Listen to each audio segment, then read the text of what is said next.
Good morning, good afternoon. I'm Deborah Rosati, founder and CEO of Women Get On Board. I want to begin our Women Get On Board speaker series virtual event today by acknowledging the land in which I live is in the traditional territory of the Anishinaabe and the Haudenosaunee. The Upper Canada Territories treaties cover this territory is with the lands protected by the Dish with One Spoon, the WGOB agreement, and is directly adjacent to the Haldeman Treaty territory. Today, this area is home to many Indigenous people, and we are grateful to have the opportunity to enjoy the natural surroundings of this territory. I encourage all of us to become actively involved in understanding why land acknowledgements are important and understanding Indigenous histories and contemporary Indigenous issues in Canada. I also would like to take a moment to reflect on the current conflict in Ukraine, which is causing a humanitarian crisis with far-reaching implications. We stand together to support our community with family and friends who have been impacted deeply.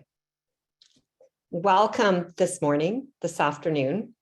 Delighted to have you. Women Get On Board is a member-based social purpose company that connects, promotes, and empowers women to corporate boards. I am the founder and CEO, Deborah Rosati. We have over 850 members across Canada with diversity in our Women Get On Board membership. And our goal is quite simply to get one more woman on a board, one board at a time. Women Get On Board is delighted to be hosting this virtual speaker series event with our sponsor, UBS Investment Bank. This is the third of our three-part series. And today we are going to focus on the G of the ESG.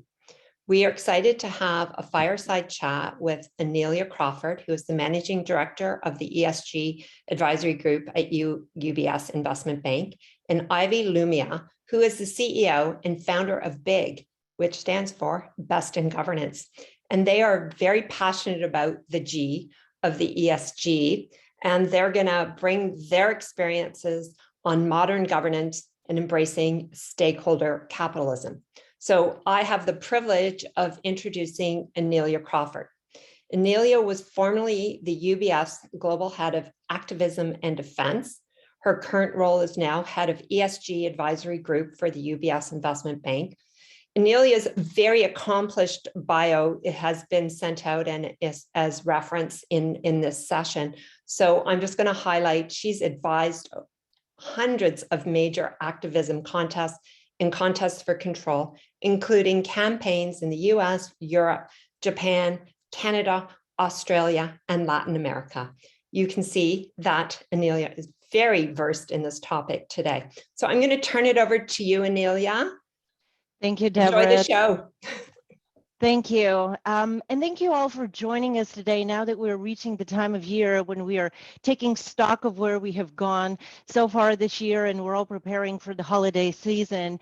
It's a particularly important time in my mind that for all of you on this call and for us, this is the topic of discussion, something that I think couldn't be any more important. And I'm thrilled to have this fireside chat, as Deborah mentioned, the third of a series of three focused on the G, or the governance in ESG, with Ivy Lumia.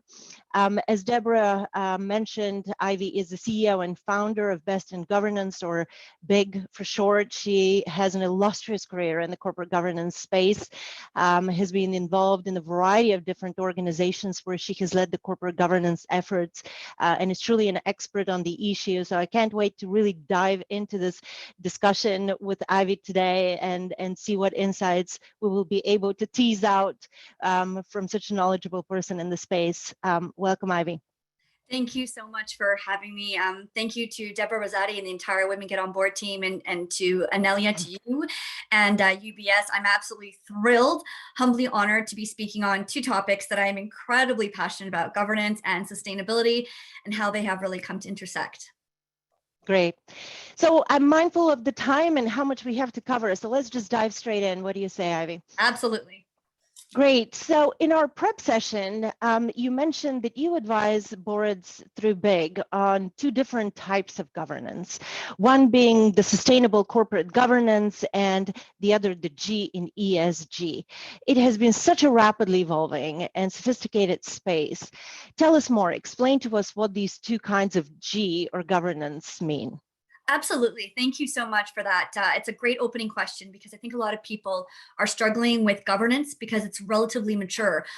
Traditionally, entities have always been addressing governance requirements as part of their board regulatory and shareholder and governance frameworks. But the difference now is that entities are looking at it through the lens of sustainable corporate governance. And this is companies are focusing now on managing this in a way that considers the long-term impact on society and the environment, as well as the interests of the company's stakeholders. So really, if you think about the set of rules and rigors and discipline and oversight that enables the current needs of the organization with the long-term value, without hampering the ability of the future, people, planet. I like to think of this as the broader view of governance. Let's call it the G of ESG, the strategy, that future-focused lens. Now, when a company is looking at it through the lens of the G in ESG, this is encompassing more than just the traditional governance concerns. This is now a company focusing on its social purpose, its commitment to upholding ethical standards, and engaging with stakeholders in a meaningful way. So now these traditional concerns, these traditional governance areas of focus are evolving. Everything from executive compensation, ethics, compliance, risk, sustainable procurement, privacy, and data security. It's really, and of course, board diversity and inclusion. It's really, there's the G of ESG, the long-term oversight of all of your E and your S and your G. And then there's the G within ESG, how a board operates, how it's decision-making. And I'm not sure how familiar everyone is, but right now there's a new app.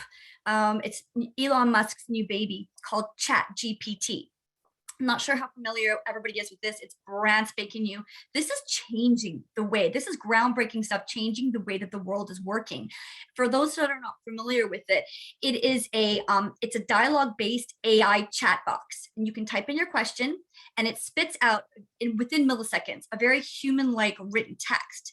So, university students are using this to write essays. People are using it to draft legal agreements. Doctors are using it to write theses. And it builds web content and code. And there's a real absence of critical thought and ethical decision making. So, I mean, when you start to break down and think of it in terms of the G of ESG and the G in ESG, things like this that are on the horizon have real serious implications for the long-term sustainability of an organization.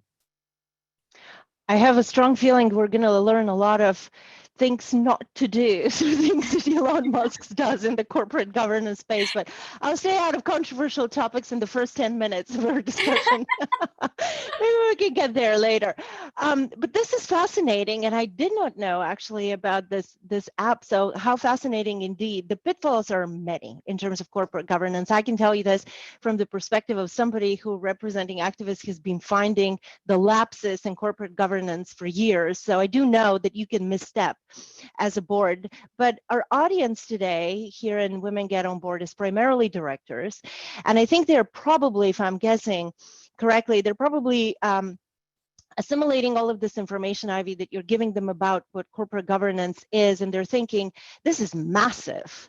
When I step into that boardroom tomorrow and I have my next meeting, how do I condense this into a workable framework that can help me do this job properly and in compliance with my fiduciary duties when this enormous scope is all governance? What should they do? Absolutely. I think the ESG, I like to think of it as the ESG verse, the ESG universe. It's daunting because it encompasses so many things. But to answer your question, right now, there's no single universally recognized framework for implementing ESG. There are a number of different frameworks and guidelines that a company can use when implementing their ESG framework or strategies such as GRI, ISSB, and SASB.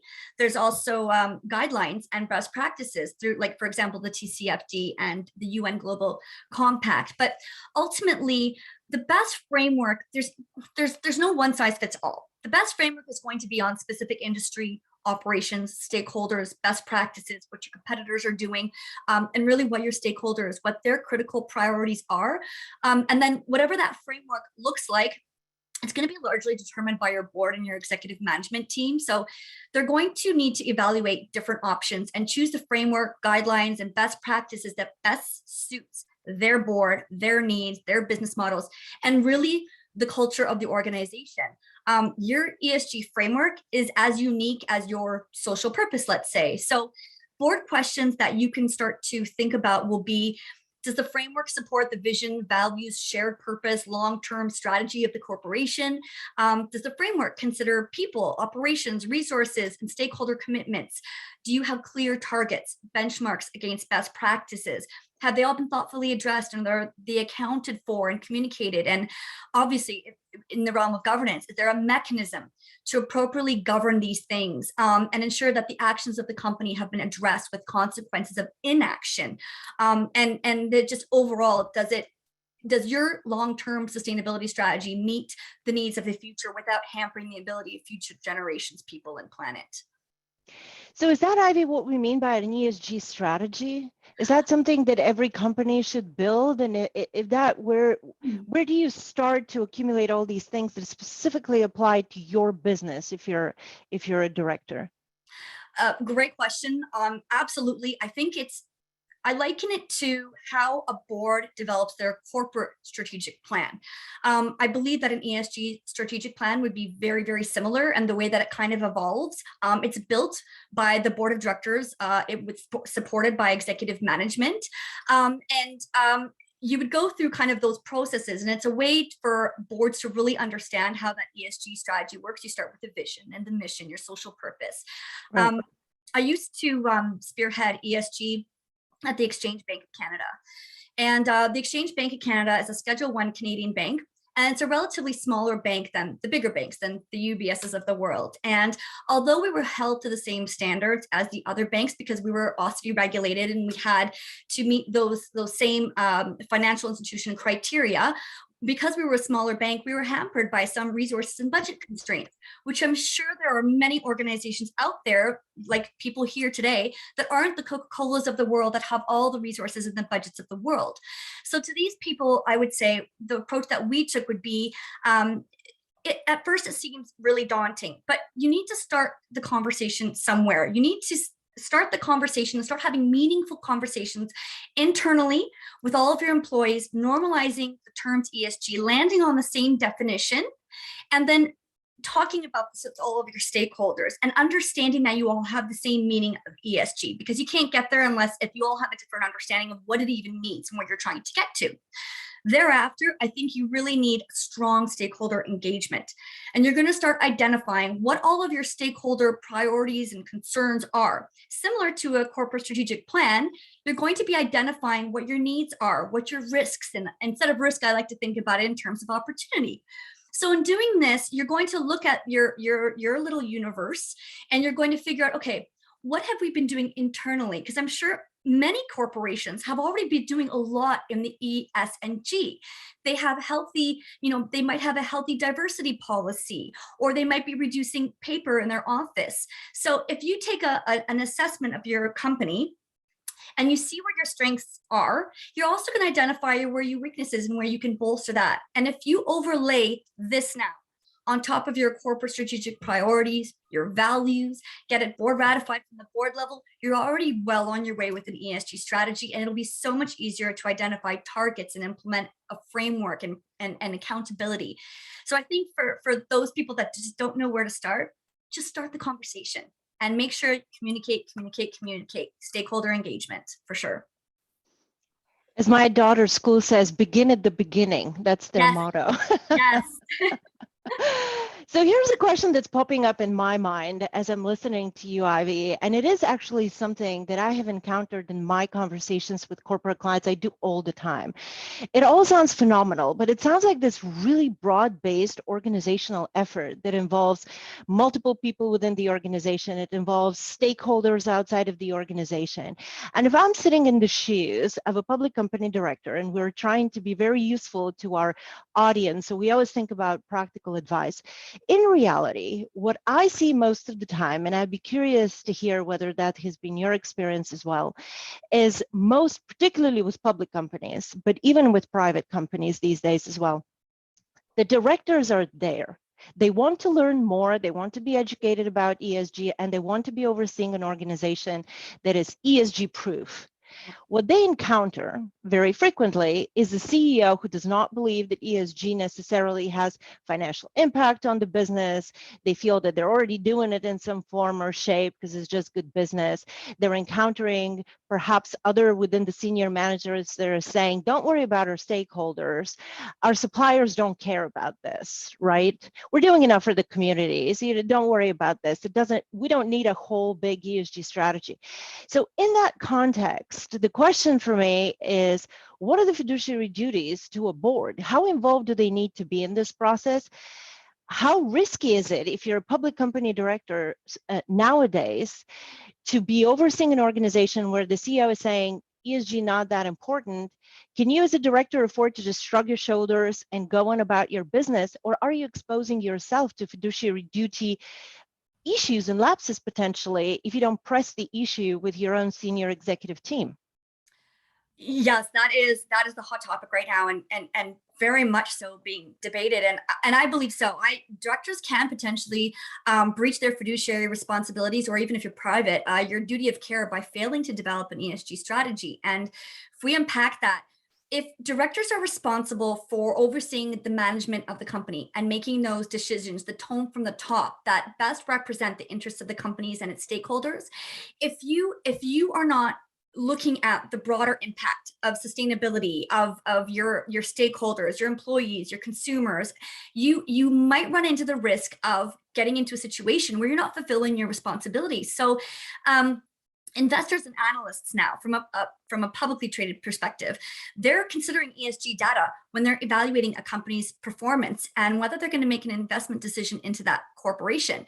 So this means that if a company fails to have an ESG strategy, those directors may be putting the company at a competitive disadvantage because they could be potentially harming shareholder value.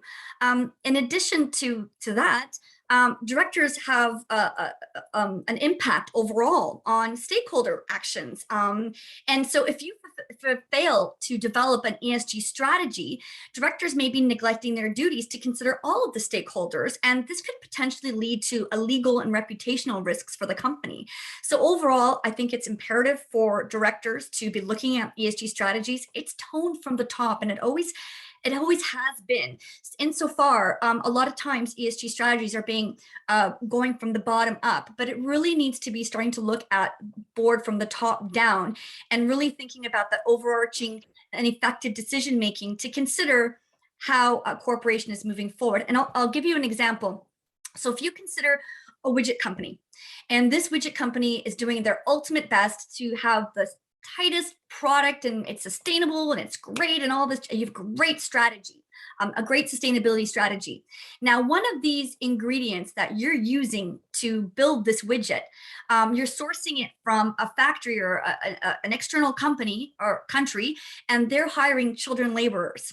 Well, the story breaks, and overnight, the shareholders are going to drop your stock. Your employees won't want to work for you because you're ultimately hiring children laborers. People won't want to buy your product. So absolutely, this is impacting the viability and resilience of a company. So absolutely, if you want to think about it in terms of fiduciary duty or duty of care, in a nutshell, it's your responsibility to uphold the long-term interests of the company and its value. Yeah.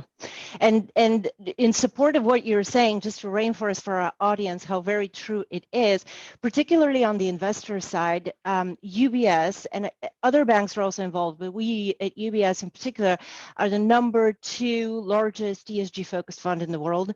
We create products for our wealth management clients, and I think everyone knows that UBS is #1 wealth manager, and we do that with lots of funds through our asset management. So we have a lot of reach, and it might be interesting for directors to know that we already have frameworks that before that risky event you're describing, when it actually becomes the Wall Street Journal headline that you're deploying child labor, companies like UBS are already doing that research, and it's already being factored as a discount in the price through our ESG radar, risk radar tool. So you're already going to start suffering more and more of a discount valuation even before it erupts, if you will. And we are tracking how investors who are ESG focused are investing their money. And we are in fact seeing that they are making very different investment decisions.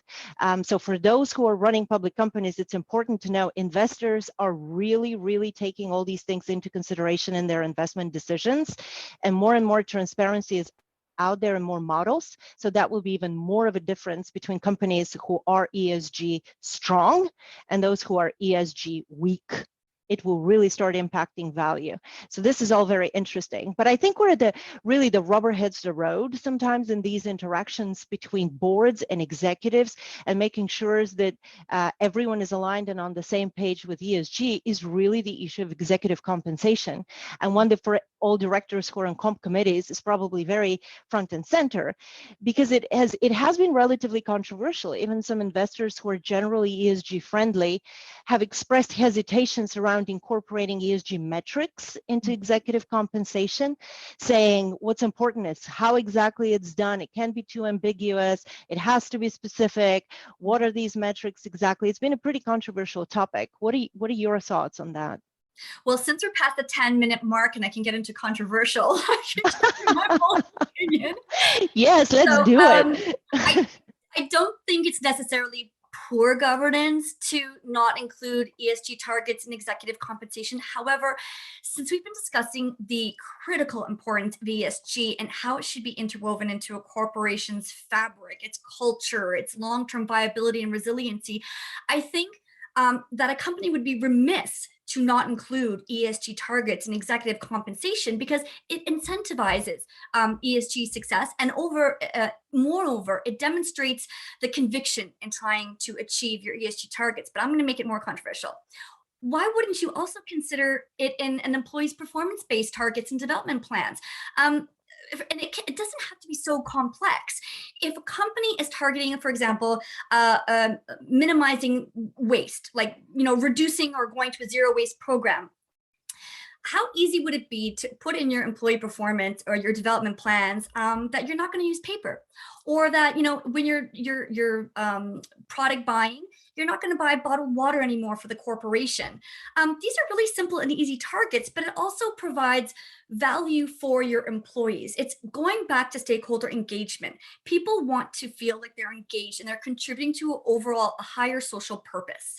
And when you think of like the next Gen Z, millennials, there's a reason why trends are on the rise for quiet quitting. We heard in like the S space, quiet quitting, and they want to feel engaged. So take it one step further and make it a part of your overall cultural fabric. So absolutely. And to tie it into ESG strategic priorities and how you would actually do this, I don't think it needs to be overly complex. I think you need to consider the different ways you can evaluate it, but as long as it's really clear, transparent, communicated, and SMART. I mean, people have heard the acronym SMART: specific, measurable, achievable, relevant, time-bound. Use qualitative and quantitative methods to evaluating your ESG criteria, executive compensation. But I can't stress enough, communicate. When you are, whatever targets you are setting internally, and that's largely going to be set by the board too, because that's from the top decision making, communicate and make sure that you have an overall process for all of this. Yeah, I couldn't agree more. I think that that's one of the biggest concerns that many have is the quality of data that's available out there. But as companies are starting to get more up to speed in terms of what's expected, and a lot of the investors are creating proprietary framework by which they judge these companies, is going to become a brave new world. We are currently already doing benchmarking with all our corporate clients, looking at everything from water intensity, electricity intensity, all of that, like hundreds of different factors. To your point about, some of these initiatives that could immediately have impact on employees, but also on investors, because believe it or not, they're actually looking. We are helping them look at these these parameters and these KPIs. I will, however, because we're being controversial, I'll play the devil's advocate, and I will put forward the argument that I've heard most often be given as to why a framework that has this broad stakeholder governance system might be viewed as problematic. So in the United States, particularly, and that continues to be technically the legal framework today, corporate governance duties primarily lie to shareholders. So the fiduciary duties of a public company are to maximize stock price for the benefit of shareholders. And what a lot of shareholders, investors, and others have said is, wait a minute, what does a stakeholder governance model mean for accountability? Does that now mean that a CEO who is failing to make this company as valuable as it possibly can be, not maximizing stock price and company valuation, can get off the hook because they're saying, no, that's okay. This is good, even though it's hitting our bottom line because it's helpful for employees or for our communities? Does it erode the concept of accountability because it's not clear who you're accountable to as a CEO anymore, and you can always find some sort of an excuse to underperform? I think what I would say to that is sustainability doesn't mean sacrifice. I think people are struggling with the idea that it's and perhaps that's from history past, corporate social responsibility, where people thought it was just philanthropic work. It's not the case anymore. The business case for ESG has been made over and over again with improving stock price, providing access to new capital, differentiating entities, providing new value propositions and partnership opportunities. So in this new model of stakeholder capitalism, entities need to define their purpose-led corporate vision that's going to create long-term value for all of its stakeholders. And so directors need to be taking a holistic view to what all of this means and ensure that the company is not only successfully financially, but also sustainable in its operations and relationships with all of its stakeholders. And in turn, this will enhance shareholder value and support long-term success. I'll give you an example. One of BIG's affiliate partners, Optel, they are one of the world's leaders, if not the leader, in tracing, tracking, accountability, basically optimizing supply chains. They also go in there, they calculate GHG emissions, scope 1, 2, and 3. They were working with the largest brewery in the world. And they undertook a project where they looked at the entire supply chain of a beer bottle, the life of a beer bottle. And they traced and tracked this beer bottle all over the world. And they basically were looking at where are the bottlenecks, no pun intended. But what they ended up doing is optimizing the entire supply chain. It reduced logistics. It reduced the amount of beer bottles that were in the world. It reduced operations and recycling. It just, in a whole, it ended up saving the beer bottle company millions of dollars. But the silver lining of all of this was they reduced their carbon footprint. They were able to mitigate so much of it. So I don't think that sustainability is a sacrifice. I think that you can balance it with in a very healthy way, as long as you understand what all your critical stakeholders are and what the long-term value, what your social purpose is. I think you need to look at the more holistic approach to it and how you can implement best practices. That's so interesting, because I think it's exactly the answer that should be understood out there, which is to say that improvements in any one of the E, the S, the G, improvements in ESG together is actually very much a long-term value enhancer. That's ultimately what the example here shows. How good are companies at communicating that to the market, do you feel? Do you feel that companies are actually falling short of explaining, if you will, that ESG is about the financial performance and value enhancement in the long term? Yeah, I think more can be done in the realm of communications. I mean, we're seeing entities that are getting into trouble for what looks like green and blue washing. And really at the onset of ESG, people were struggling because, going back to our earlier conversation, there is no universally recognized framework. In juxtaposition to that, there are other entities that are doing fabulous jobs at the E, the S, and the G, but they're not sharing their story. So I think more needs to be done to communicate what ESG is, what it means, and how it can benefit a corporation in long term, and really what it means not just for shareholders, but for all of your stakeholders and overall. Yeah, I agree with that completely. I find that that's usually where the real issue comes, is that companies are not communicating into their equity story the financial benefits from what they do well on the ESG side. They view it as something that's pocketed and on the sides. So I want to ask you, and maybe this is what you have just answered for me in some ways, but I wanted to ask you, as somebody who has all of this experience, you're constantly working with clients and you're on the cutting edge of what's happening in the governance space, where do you see it evolving? And are we really on a trajectory where governance is going to change, or are we just deepening what we already have? Where do we go from here, do you think? This is wild. I mean, to be in the governance realm, like I have goosebumps, to be in the governance realm right now as the world is changing. As awareness of environmental, social, and governance issues continue to grow, shareholders and your stakeholders are going to increasingly expect that you have some kind of sustainability and ESG strategy. We see this with public companies as they're turning to other companies and looking to see what they're doing, leading the charge, and they're kind of following along the way. Publics have been kind of leading the charge in this, but the private sectors, the crown corps, they're going to have to follow side as well as, if you're a Canadian multinational and you're working in, let's say for Europe, for example, Europe is leading all of these things, and you're going to have to be doing your work to the EU, environmental regulations and legislations that are over there. So as the world is changing, companies are changing along with it. And I'll give you an interesting trivia or fact. In 10 years, 75% of the workforce will be Gen Z and millennials. Now, if you think about that for a second, their generations fundamentally work different. They think differently. So you will have to start developing an organizational structure that supports these new millennials, these new Gen Zs. Your consumer behaviors are going to change. And to give you an example of that, I'm going to use my little girl. So I have a 6-year-old daughter, and in the summer I took her to McDonald's. And I was, okay, Poppy, what would you like? Would you like a Happy Meal? She rejected the Happy Meal because of the carbon footprint. She didn't like all the paper. She didn't like the plastic toy. And then she was looking around the restaurant for the recycle bins and they didn't have any. She was so upset. She didn't want her cheeseburger and fries. So, I mean, this is to say that the world is changing, consumer behaviors are changing. This is your next workforce. Absolutely. ESG is going to be is critical to how you need to position yourself for resilience, to make yourself relevant in the future. Yeah. I love this story. It's warming my heart.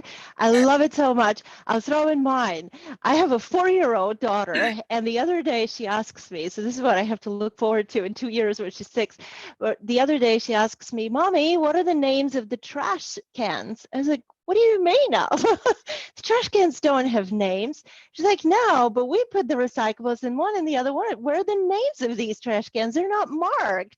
She was really appalled that there were trash cans in a place that didn't have their names. So there was no designation of what was recyclable and what was regular garbage. So I think you're so spot on in this. There's an evolution happening that none of us can stop, regardless of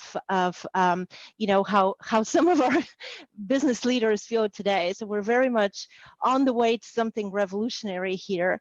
It's amazing. So I have to tell you, I find myself in my client interactions, and I'd be very interested to hear whether that's where you find yourself. But there are a group of clients who really get it, who really understand what's going on, and a group of clients who have to be convinced. I kind of have started not wasting my time with the ones who need to be convinced. And now I take like real focus and real pride, if you will, working with the people who get it. And there I get the same question over and over. What does best in class governance look like? So if I wanted to be the best and I want to be the best, what do I absolutely need to put in place that makes me best in class? Do you get that question? And if so, what do you tell your clients when they ask you this? I'm going to tell them that one size doesn't fit all, that you really need to develop a bespoke ESG strategy that fits the values and the work ethic and the business models for your organization. You will do an environmental scan. You will look internally. You will figure out what we're already doing. You will look externally. What are our competitors doing? There's benchmarks out there. Look to your industry associations are already putting things out there. There are new regulations and legislations that are coming down the pipes. Like in Canada, we have the Forced Labor and Child Labor in Supply Chains Act, which is legislation that are requiring certain businesses to report on the measures taken to prevent and reduce the risk that forces child labor. So you have to take into consideration a lot of aspects, from stakeholder engagement to what your shared purpose, your value is. And then even something as simple, not simple, but something like your board policies. Does your change management policy reflect that? Your vendor, your risk management framework, and your compliance frameworks consider all these aspects? So they need to be included in all areas of decision making in boards. And this actually reminds me of the FI industry, 10, 15 years ago. 10, 15 years ago, the banks and the regulators said, okay, we need to bolster risk and compliance. We need to develop a stronger risk and compliance culture. So they started this onset of more rigorous oversight, controls, training, discipline, education. So that fast forward 15 years to now, and every single employee in that organization understands how their actions, their work is impacted by and impacts to risk and compliance. I think sustainability, ESG, is very much on that same trajectory. Whereas, and I hope it doesn't take 10 years to get there, but every single person in your organization and all of your stakeholders will understand how their decisions are impacting people and planet. And so if you're going to develop best in class, again, it's not one size fits all. Look internally, engage your stakeholders, have meaningful conversations to understand how you can position yourself to be resilient in a world that is changing so drastically. You need to pivot quickly, set some clear targets. They don't have to be overly cumbersome. Set some clear targets with measurable actions and just start the conversation.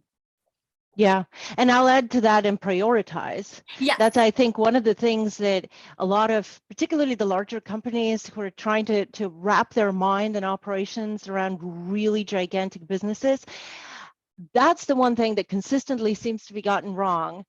There's no prioritization in place. They just get bogged down in too many things without understanding what's absolutely essential. And I always try to focus clients, 5 things. Don't go beyond 5. If you go beyond 5, that's just a marketing brochure. I need 5 things that are absolutely essential for your business. Ivy, we are to leave enough time for Q&A, and I want to make sure that we have enough time to engage our audience into what's important to them. But before we jump into this, I wanted to see any last words, just kind of a quick advice, if you will, before we wrap up the portion that's you and me talking. I'm thinking of an 80-armed octopus. An 80-armed octopus, each arm is a stakeholder. And each arm of this octopus is holding a plate. And on this plate are all of the stakeholder critical priorities and how you need to balance all these things. Like we are in a sustainability revolution right now. Everybody here today, if you're taking steps towards ESG, you are already a revolutionist and the world is changing. I mean, last year we saw in the UK with the heat wave, the airport tarmacs were melting, disrupting the supply chain. In the US, you had buildings that were melting because the building materials, when they were developed, they never considered that heat, which would ruin the integrity structure of those buildings, therefore creating, it could potentially create a safety hazards. This is a very overextending revolution movement, and it's one of the fastest movements we've ever seen. So if I would say to everybody, again, one size doesn't fit all, start the conversation, figure out what it means to your stakeholders, to yourself, internally, externally, and no one person can do this alone. We were all in this together. I love this. What a wonderful way to conclude the part where you and I talk and pass on to questions from the audience. Before we do this, thank you, Ivy, for a really illuminating discussion. But I also want to take a couple of minutes here just to put into perspective a few of the conversations that we've had. As Deborah said in the introduction, this is the last of a 3-part series that UBS hosted with Women Get On Board. So fortunate to have had this incredible platform and this incredible membership of smart leaders who are leading the world of tomorrow here. So I appreciate all of your participation. And I have to say there's a few takeaways that I wanted to highlight for this group. I think maybe some of you have been, have witnessed, if you will, a number of these, but I wanted to share my personal takeaways from each one of these 3 conversations. I had the privilege of talking to Sarah Keyes about the environmental issues in ESG. And for me, the big takeaway there was we have moved away from a world where scientists and experts on environmental issues and engineers control and own that issue. Environmental issues are now the province of CEOs and directors because they are a business essential issue, and no business that disregards these issues today will be able to survive in the long term, maybe, certainly not compete on long-term valuation with those who properly integrate environmental concerns into their business models. I spoke to Mary Larson about social issues. As some of you might recall, it was a terrific conversation, and the key takeaway for me was, as we are all getting so bogged down with this notion that somehow we cannot measure and quantify S, we have to remember that yes, we absolutely can. And Mary was so clear into setting out, this is how we measure culture. There are actually clear quantifiable ways in which companies can show whether they are good or bad on the S front of ESG. Those will become more and more requirement, if you will, whether under investor pressure or required by laws. So companies should be prepared that they will be judged by all of their stakeholders on their ESG performance and the social performance of ESG. And Ivy, thank you for this incredible conversation. Takeaway for me is that governance is now about business and strategy decision making. This is where it is. It's essential. It's a long-term value, as you said, proposition. It is expected by the 40-year-olds and 6-year-olds of the world. So you have no running away from this. So I hope that as a call to action to all of you who shared this lunch hour with us before we go into Q&A, please take it in your own hands, be the leaders who put ESG at the forefront of your strategic and business decisions. Now, Deborah, would you mind leading us into any questions that the audience might have for Ivy or myself? Well, first of all, I'm joining your revolution, so sign me up. And I would frame it all up to say that we all can be stewards of sustainability. And it is my honor to ask the questions, and they are flowing in, if you can imagine. Both your passions come out loud and clear. So I'm going to start with the first one. Ivy, you mentioned about the Chat GPT, and one of the comments here, it is banned from Stack Overflow because the responses from a Chat GPT sounds convincing but often wrong. However, the phrases are nicely constructed. Chat GPT is based on GANS. So anything further that you want to comment and respond? I think if it was sort of in light of AI responsibility, right? And to be mindful that we've got these chatbots, but at the same time, there's ethical issues that pertain to it. Absolutely. From a board's perspective, they need to start considering the governance of AI. One day you're going to wake up and a board member could be AI. You could have an AI board member. So I think just the takeaway of that was that considering governance, the role of governance and how it is evolving, there are things coming down the pipes that we've never considered before as a world. And it's just to be mindful of those things and make sure that you have appropriate mechanisms in place, maybe not at this stage because it's brand spanking new, to mitigate or control, but at least you're asking the questions. Thank you. And Anelia, did you want to weigh in on any of that? I will just quickly note that every company needs experts on ESG issues because to Ivy's point, these issues will proliferate and we'll get more and more of them every day.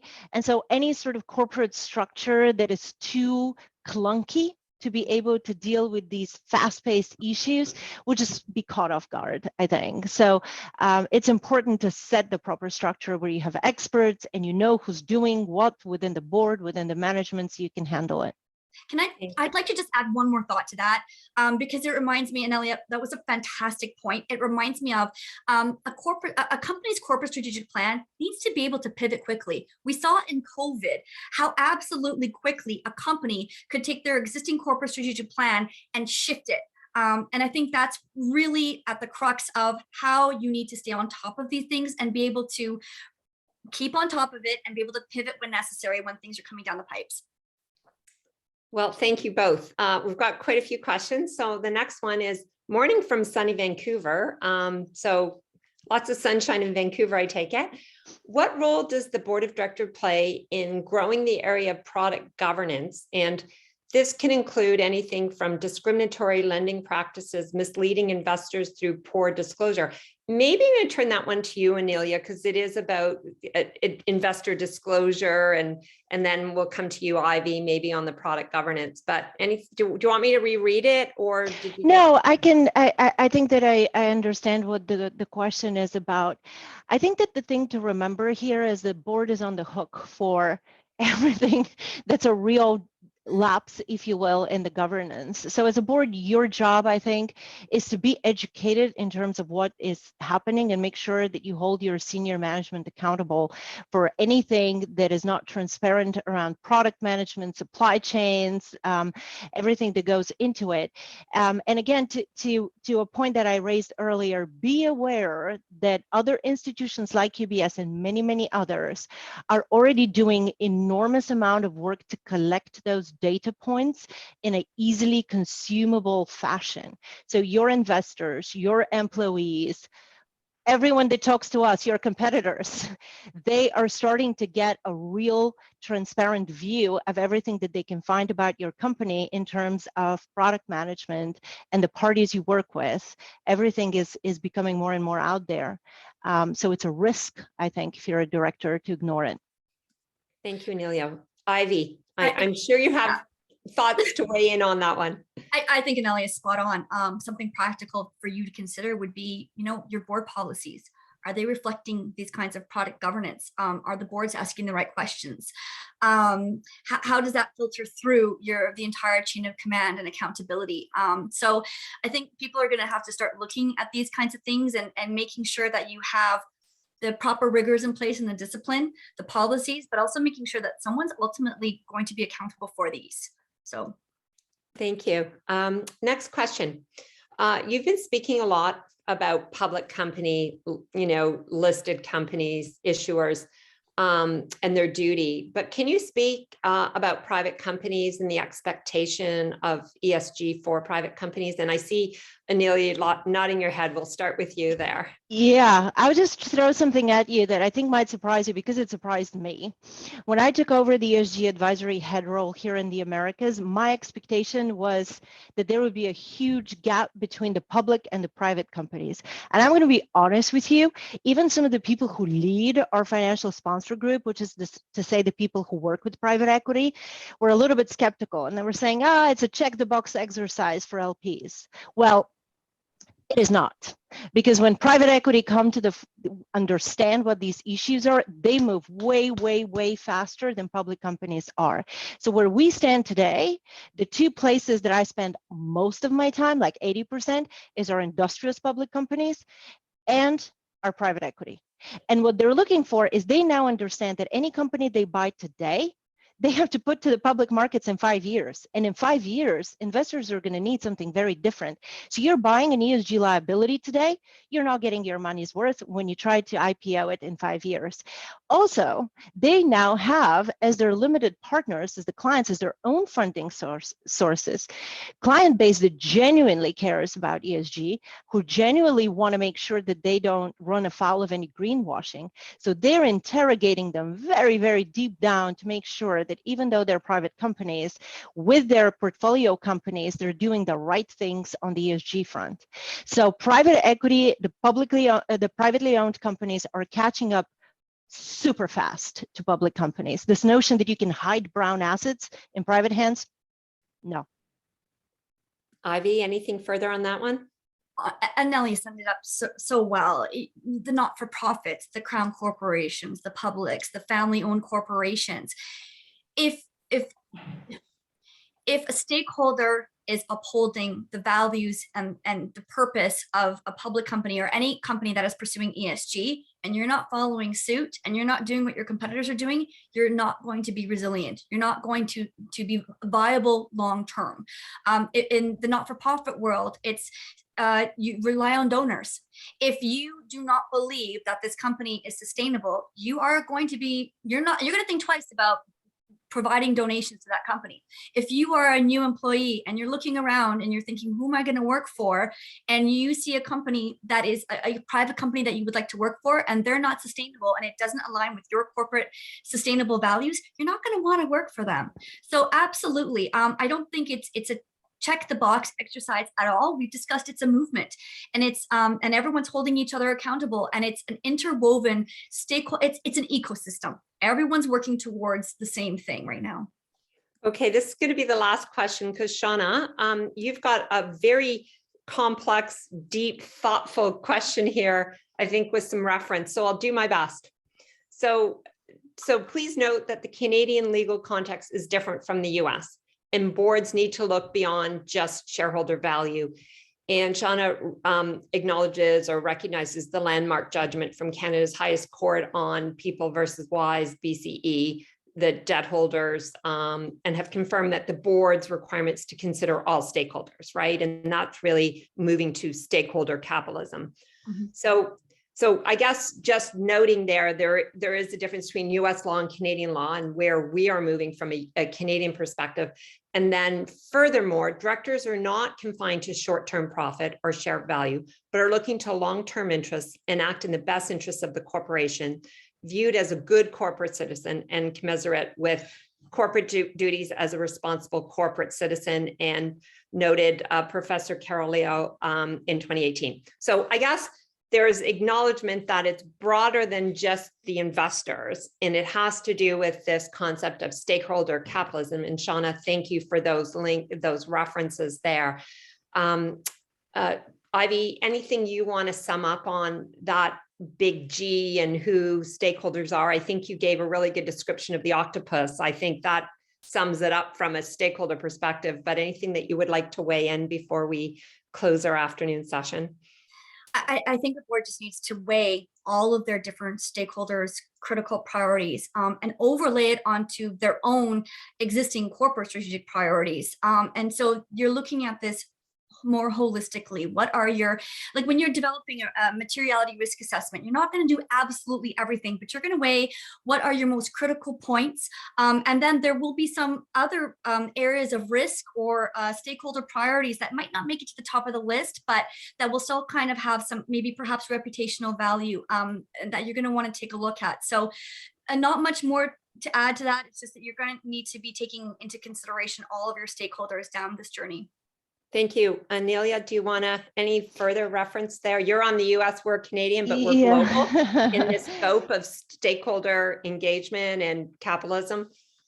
Yeah, and global this space is. I mean, I think that the US is also moving towards a stakeholder model, even though that is, as acknowledged, not yet the law today, but there's a number of different movements that are pushing in that direction. The first instance, for those of you who, and it seems like the person commenting has a lot of legal knowledge, so you probably know that Martel, who are the leading law firm in the US, Marty Lipton has been pushing for a stakeholder model in the US. We recently have a law that is already on the books that would change the concept of fiduciary duty for pension funds. So now they can integrate ESG into their decision making, which, given that they are where the money starts, that will flow and resonate down the line towards public companies as well. And I find that a lot of our US-based corporate clients don't limit themselves to shareholder value maximization at all, because they depend on EU funding sources. They have EU investors in their stock. They are competing with European and Asian competitors, and under peer pressure and investor pressure from global investors, they're actually trying to keep up to speed and in line with the more ambitious models in Europe. And they're holding themselves accountable with more of a stakeholder model to begin with. So I think that's a direction in the US as well. It's just that right now it's a very politicized and difficult debate that's taking place around this, but that's what transformational change always requires. So I think we're moving in the right direction there as well. So there's still a whole host of questions. So I'm so glad to see the engagement from our audience today. So I may just ask for anyone that didn't get their questions answered. Anelia and Ivy, are you okay if they reach out to you on LinkedIn for their conversations, debates, discussion? Because there's some really good questions in the Q&A. And I know for the rest of viewers here today, they won't necessarily hear them all, but I think if anyone has burning questions, they can reach out to Ivy on LinkedIn, and likewise with Anelia. So I'm just mindful we're coming up to the top of the hour. So I just want to say thank you, Anelia and Ivy, for this. I am going to say passionate conversation on the G of the ESG. I think you both brought great examples. You spoke to frameworks. I love when you engage your young children and what is top of mind for them. I think that really resonates on building that journey and, leaving the planet in a better place that we showed up with, right? So for that future generation. So on behalf of Women Get On Board, we would like to thank our speakers, and we will be donating for your time and your generous insights today to our charity partner, which is Dress for Success, Toronto chapter, for your time. And thank you to UBS Investment Bank for being our sponsor for today and our full 3-part series that we concluded today on the E, on the S, and the G. And it has been quite a journey. Our next speaker series is scheduled for January 26th, same time, noon to 1 p.m. Eastern. And the topic, which already, Ivy, you were talking about it, linking ESG priorities and incentives to compensation. So, and it will be sponsored by Southlead Group. They will be doing a 3-part series in the new year, and that will be the first one. I hope you can join us. Following this session, in your email, you will receive a link to a survey to respond. We want to hear from you and would really appreciate you filling it out. Also, there'll be a recording of this session for some people might have had to drop off earlier or weren't able to join us. You will receive that in the next few days. Happy holidays to you all and the very best for 2023. Thank you, stay safe, and be well. Thank you. Thank you, everyone. Thank you, Deborah. Thank you. Thank you.